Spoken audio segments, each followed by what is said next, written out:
Praise the Lord, everyone. Sean back with another video for you all.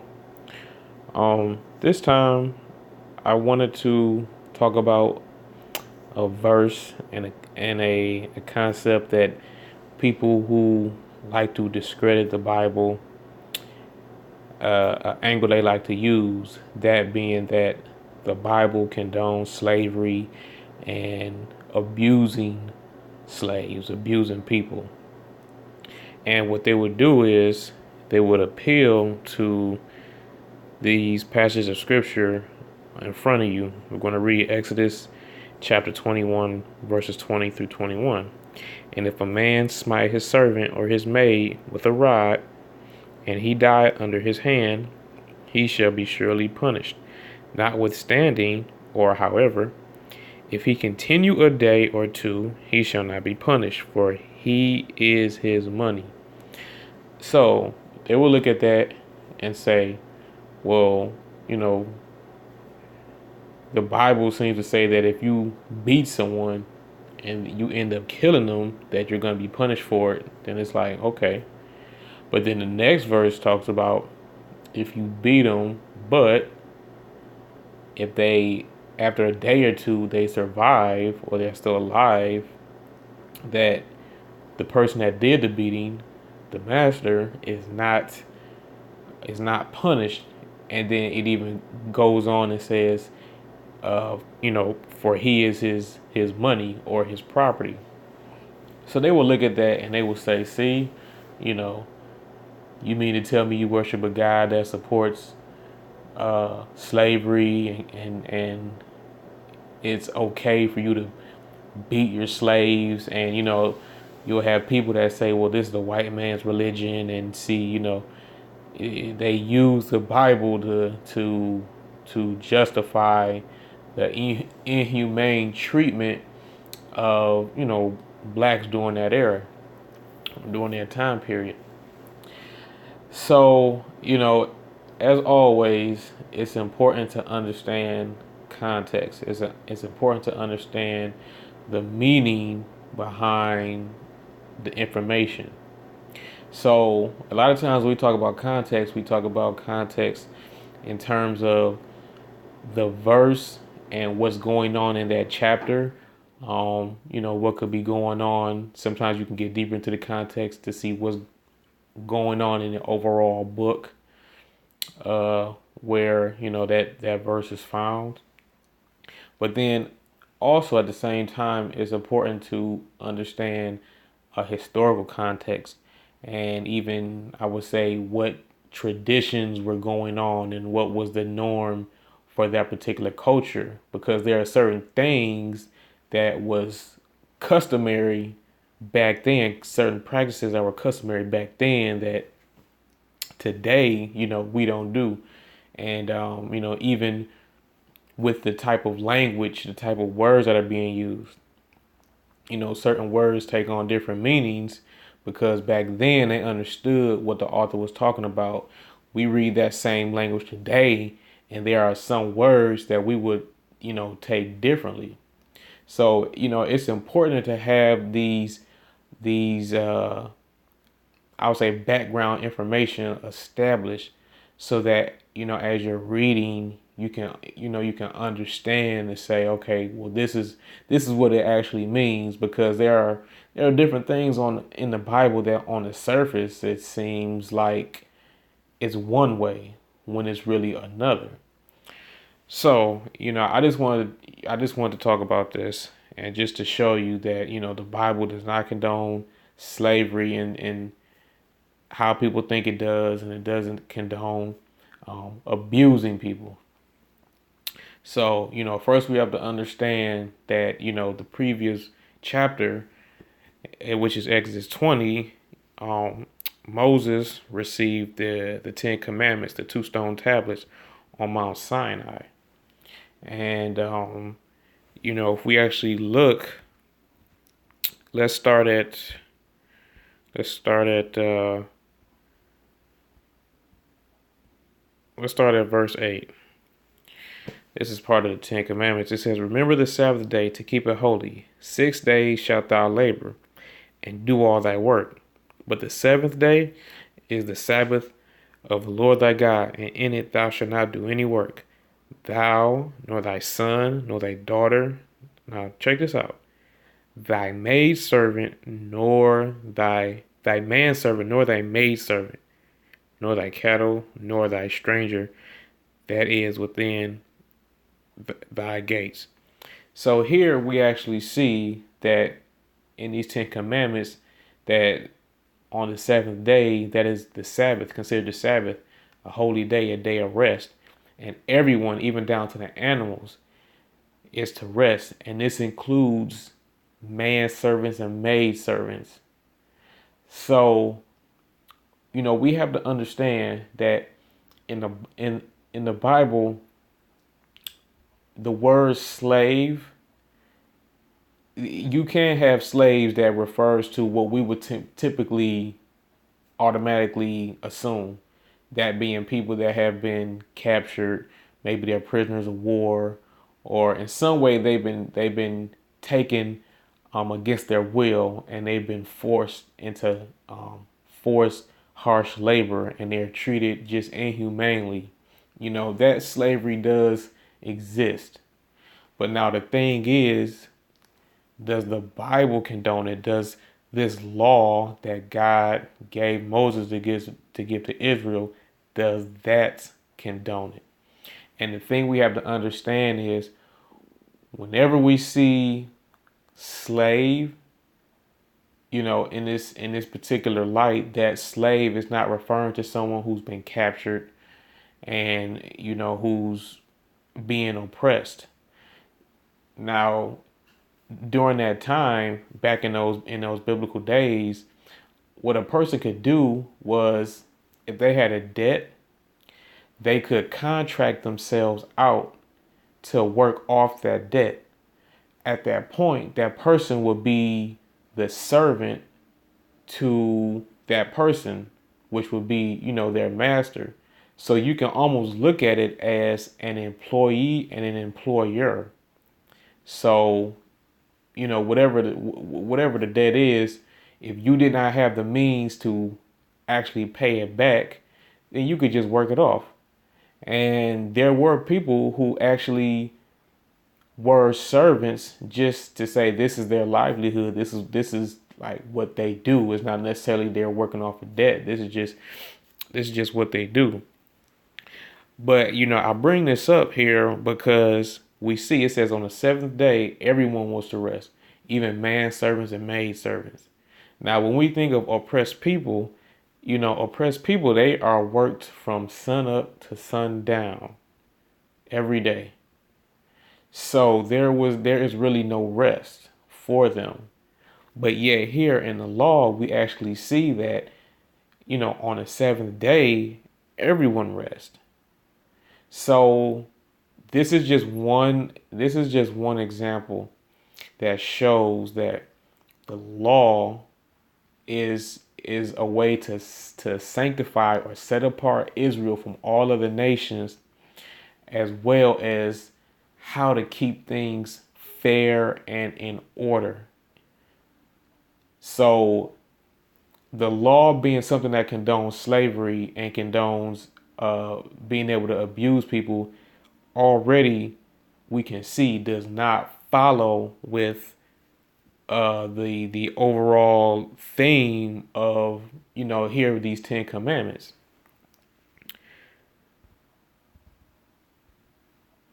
Now let's look at 17. It says, thou shalt not covet thy neighbor's house, thou shalt not covet thy neighbor's wife, nor his manservant, nor his maidservant, nor his ox, nor his ass, nor anything that is thy neighbor's. Now, when it says neighbors, this is just talking about just man in general, not necessarily, how we think of neighbors as a person who lives next to you or across from you. This is an example of words that, would take on a different meaning, how we will automatically assume. Neighbor to us is someone who lives, within our proximity of our household. But here, neighbor refers to just, a person. So it says, thou shalt not covet thy neighbor's house. And then it lists, all these other things. So here, we actually see that, forget the fact that people want to claim that the Bible, says it's okay to abuse, your servant or abuse another person. It's not even giving room for you to covet another person's possession or another person's situation, let alone to try to make it seem like the Bible is condoning abusing another person who may be in service to you. It doesn't even leave room for, it doesn't even leave room for that. So we will continue to see how the theme of the law does not match up what people would consider the law to condone slavery and the abusive treatment of slaves. Okay, so in Exodus 21, it says, now these, and I'm not going to read the whole chapter, I'm just going to read just a few verses here and there. It says, now these are the judgments which thou shalt set before them. If thou buy in Hebrew servant, 6 years he shall serve, and in the seventh he shall go out free for nothing. Now, does this sound like a theme that goes along with, a law that condones slavery and abusing slaves? It's saying that if you buy, in other words, if you employ a person to work for you, 6 years shall he serve. Yet on that seventh year they go out free for nothing. So they're after that seventh year, they can consider that debt free. And I'm going to assume if they haven't worked off their debt within the first 6 years, regardless of where they're at, that seventh year, they're considered, all good.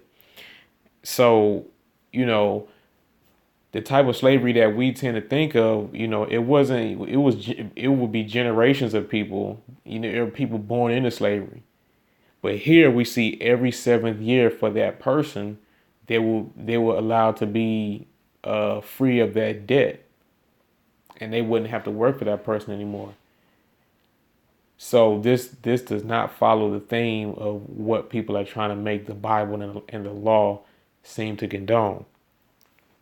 Let's keep going. It says, if he came in by himself, he shall go out by himself. If he were married, then his wife shall go out with him. Now, you have slaves, you have people that were married, and what do we see?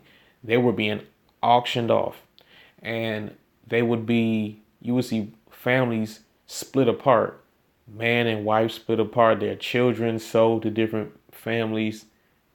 Here we see if a person came in with the wife, and I'm going to assume children as well, then they all would go free as well.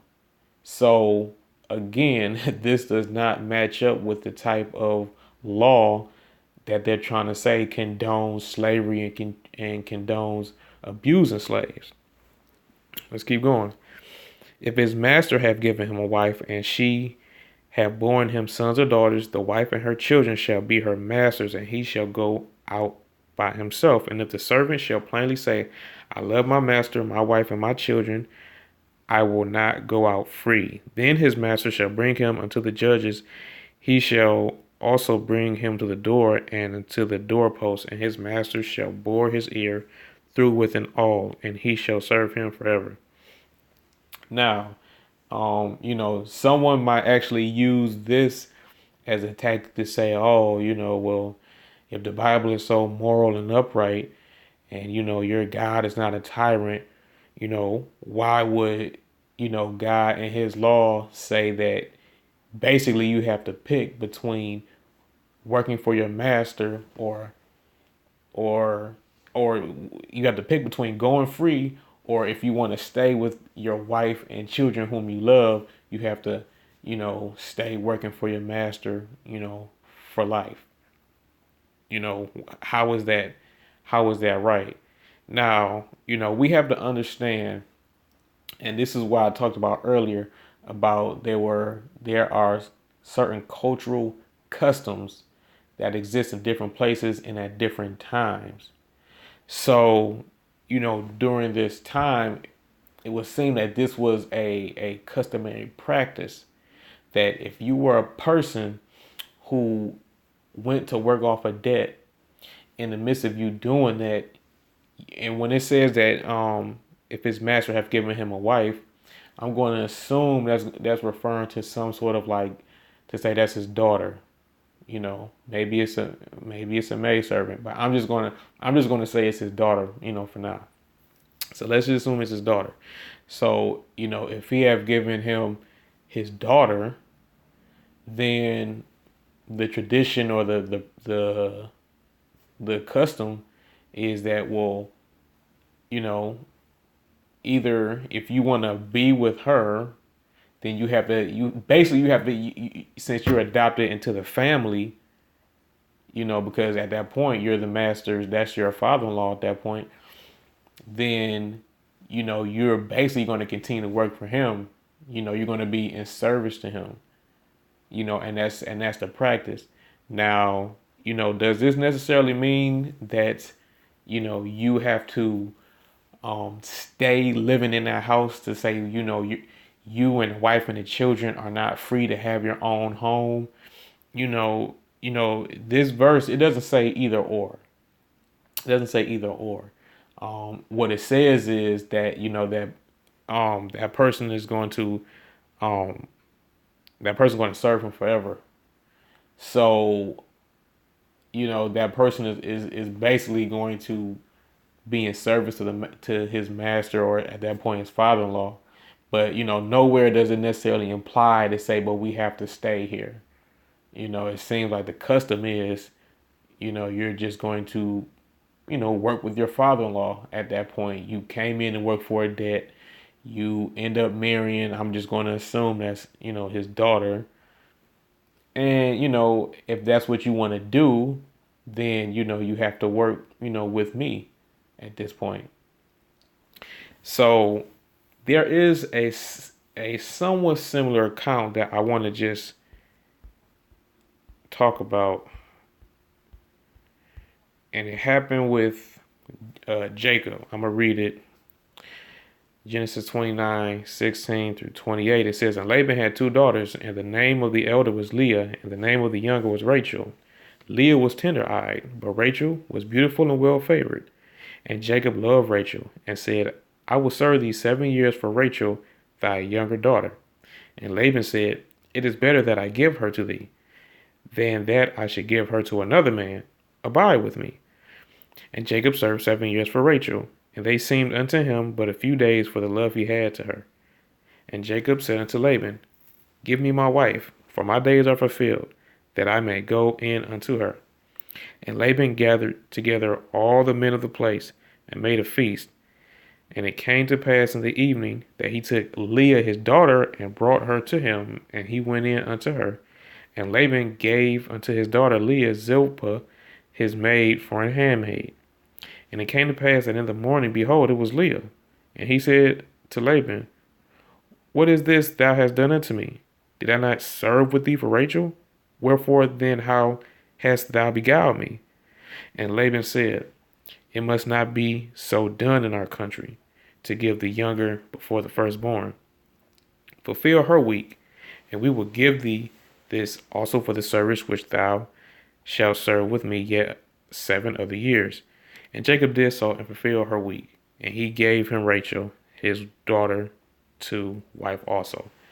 So the reason I bring this up is because we see a somewhat similar situation of a person working for another person, and there being a situation of a marriage involved.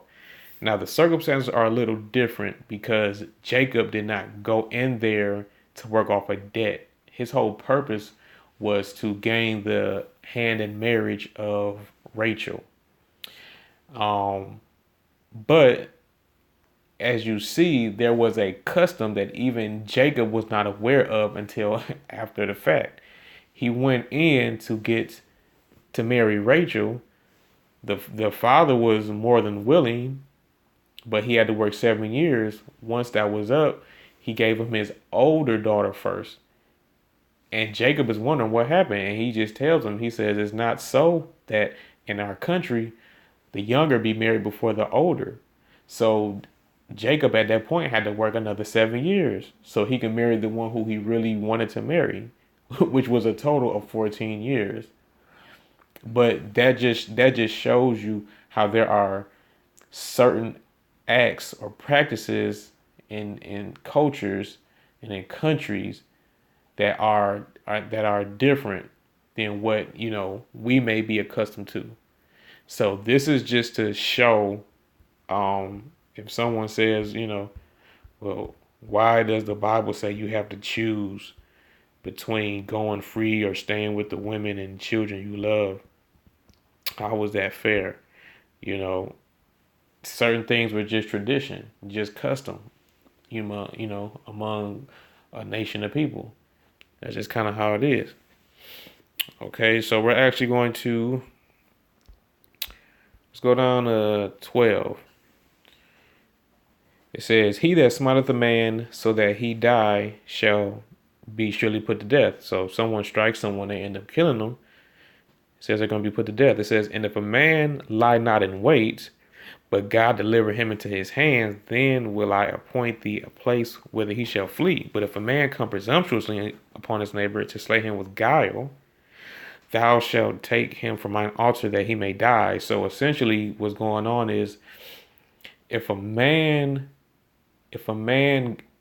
does not have is not going out to kill someone, but it says God delivers them into their hand, and that person ends up getting killed, that God is going to have a place for that person to flee, for that person to be protected.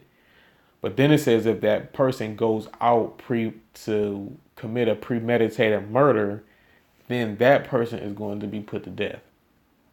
So we actually see this sort of this retribution, where if God does something for you, that's one thing.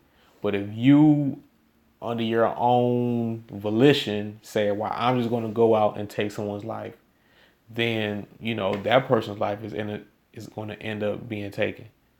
So you can see that this is not something where this promotes you can just treat anybody any old kind of way and it's okay, and and nothing happens.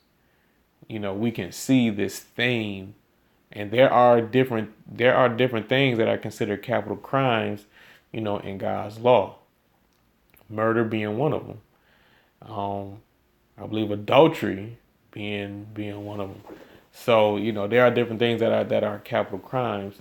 So, but nonetheless, we can see that the Bible is still, this theme is not consistent with what people will want to say the law condones: slavery and abusing people, abusing slaves.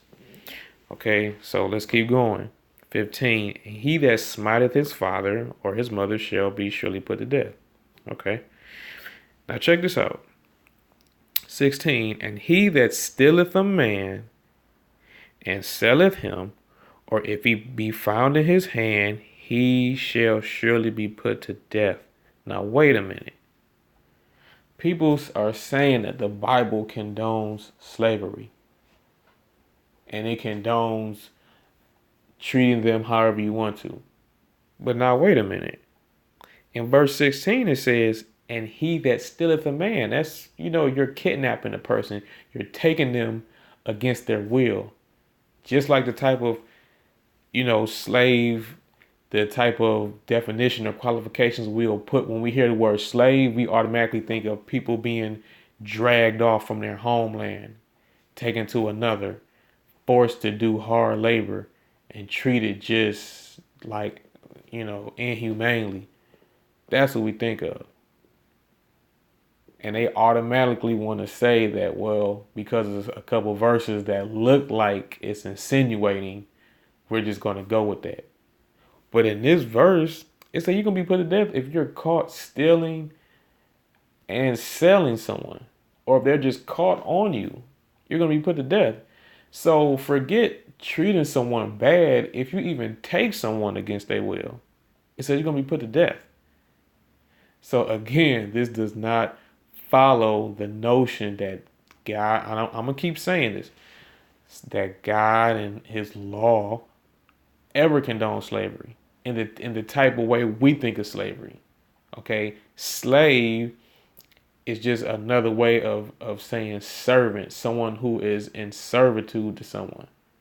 It does not automatically mean this harsh forced labor where you took someone against their will. Yes, that is a type of slave, but it does not only mean that particular definition. Okay, so let's keep going. 17. And he that curseth his father or his mother shall surely be put to death. And if men strive together or fight, and one smite another with a stone or with his fist, and he die not, but keepeth his bed, if he rise again and walk abroad upon his staff, then shall he that smote him be quit, or acquitted. Only he shall pay for the loss of his time and shall cause him to be thoroughly healed. So, just, if you got into a fight or something like that, someone end up injuring you, according to the law here in Israel, if that happens and that person survives. Now, we already seen what happens if two men are fighting and one man kills another, you know, with the exemption of God delivering that person to the hand. If a person kills another person, then that person is going to be, either punished or put to death. So here it's saying that, if a person, if two people fight and, one injures another, but yet, they they didn't die, they're still able to get up and walk and basically, function as they normally would, then it says that essentially they're going to be paid for their time, which I'm going to assume means that just like for us, if we got hurt and we had to miss work, the same way that they will miss opportunities to work and provide for themselves and their families, they will also be made whole again while they recuperated. So again, we actually see this kind of a balance, this fairness, this sense of retribution that exists here in the law. It's not just where you can go run amok on people and God is okay with it. No, we see a lot of you do this, you get punished, you do that, you get put to death. God is not playing. He was, and we see a lot of capital crimes that was going on here, according to the law, different things that were considered capital crimes. So let's keep going. Now, so this goes into this goes into the verses in question. And if a man smite his servant or his maid with a rod, and he die under his hand, he shall be surely punished. Notwithstanding, or however, if he continue a day or two, he shall not be punished, for he is his money. Now, automatically, people will say, okay, if a man, hits or beats, strikes his servant or maid, and they end up dying, then that master is going to be punished. Now, it doesn't stipulate what that punishment is. It says it's going to be punished. But then in the next verse, it says it's almost like, okay, but, if they continue, meaning if they don't die, it says in a day or two, if they continue, it says that he, being the master, shall not be punished, for he is his money. So automatically, people look at that and they say, well, you mean to tell me that if you beat me or you strike me and I don't die as a result, that as long as you don't kill me, the Bible condones you to do whatever you want to do up until the point of you killing me. And then furthermore, it says, for he is his money or his property. So we have to, this is one of those things that I would say maybe kind of a little more obscure.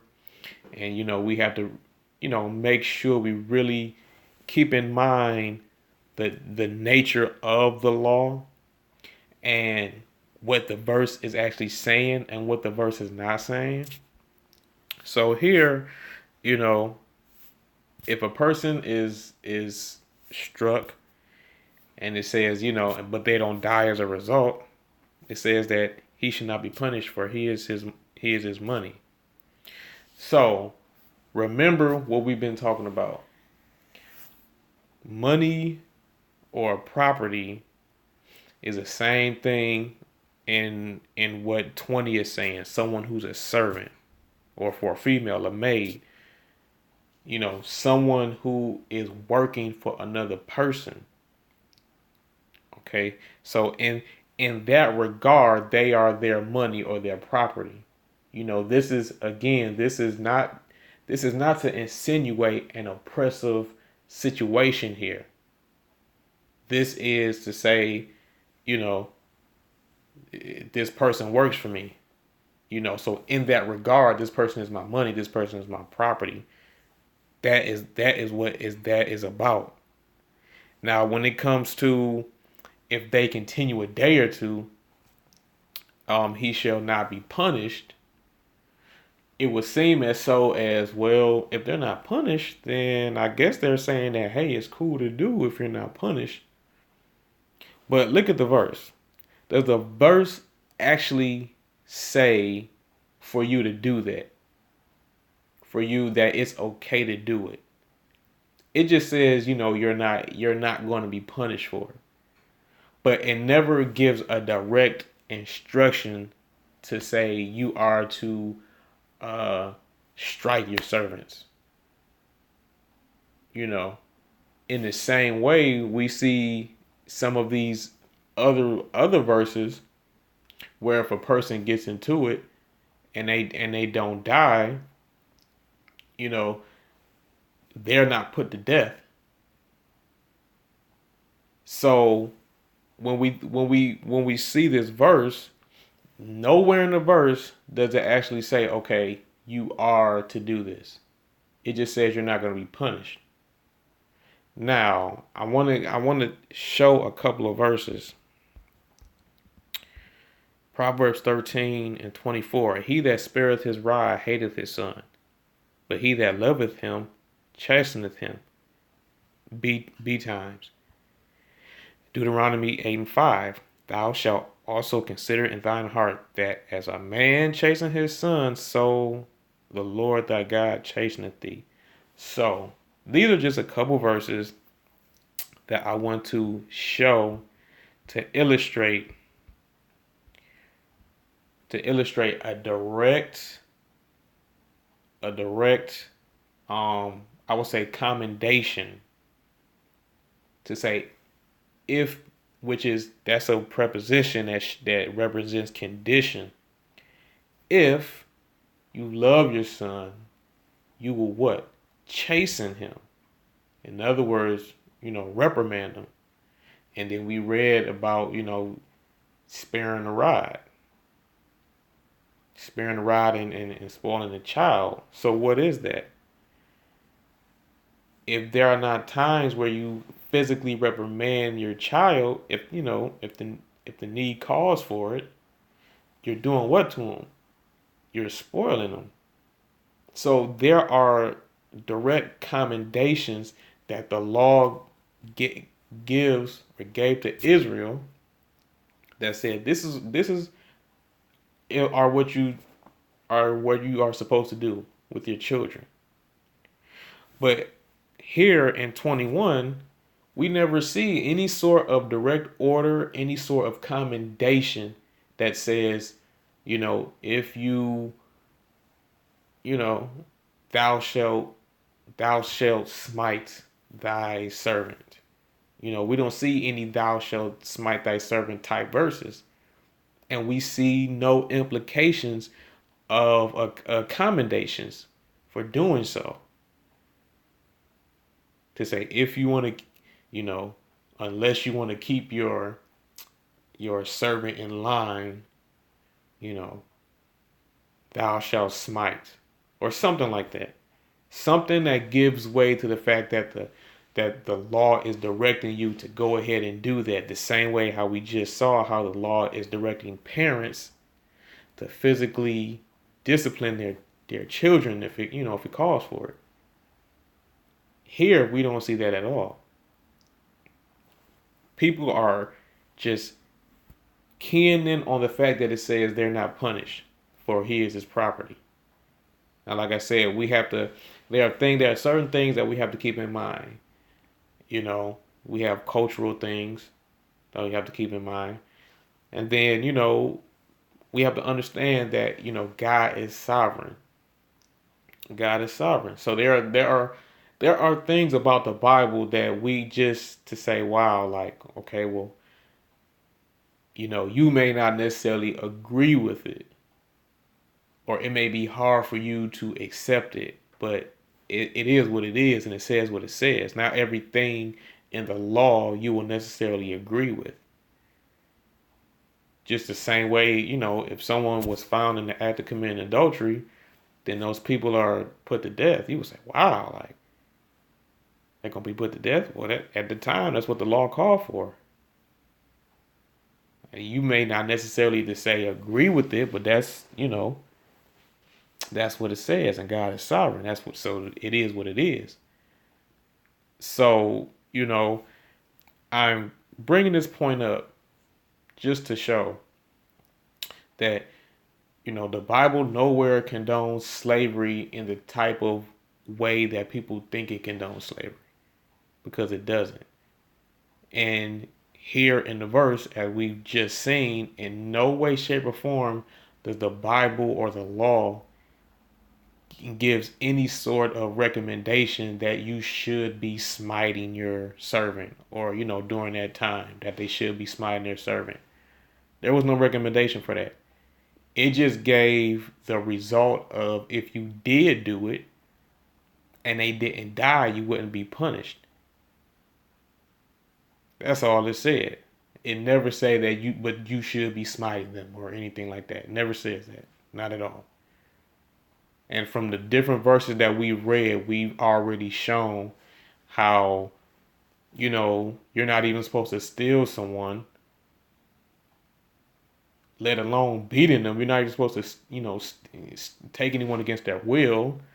You're not supposed to covet a man's possessions, let alone treating them or beating them, rather. And if we keep going in chapters 22 and 23, you will just see more of, different things that are like retribution, different things that'll keep Israel in order. That was the idea, for them to be a sanctified people among the nations.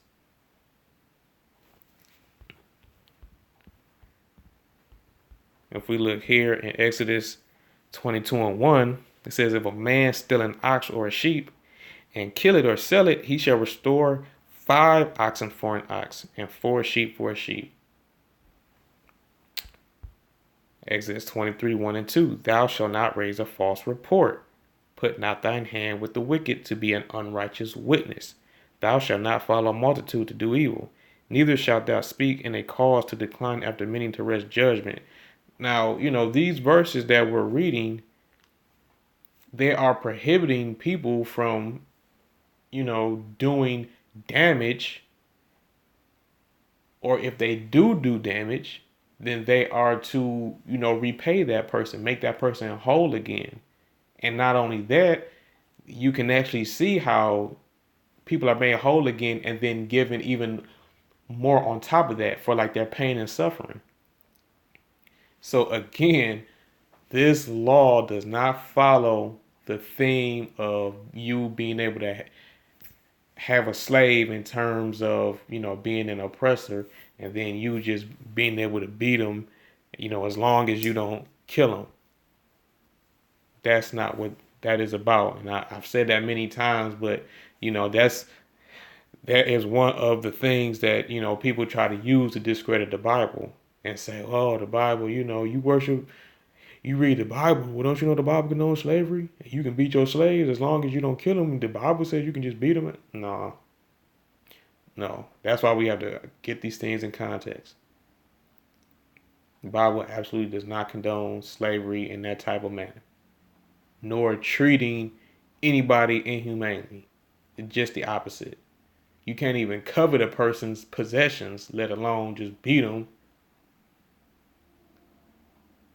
So I just wanted to do this uh, video, and I hope first and foremost God got the glory out of it, and then I pray this blesses and edifies whoever comes across this video, and I pray that this will help just equip you in as you're defending God's word and spreading the gospel, and people try to use different tactics and different angles, that you can already be well equipped and prepared to have a answer for it, or at least the start of a thought to maybe you yourself can go and do some research as well. Because honestly, at the end of the day, I don't want anyone just to, just to necessarily believe me just because I said it.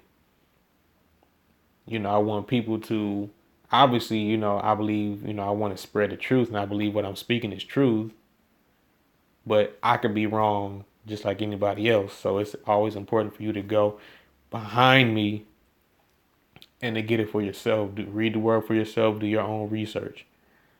And if I'm wrong, I'm open to any and all suggestions, being corrected if I'm wrong, and shown through the word and whatever else discussion we have. So, until next time, I love you all, and God bless.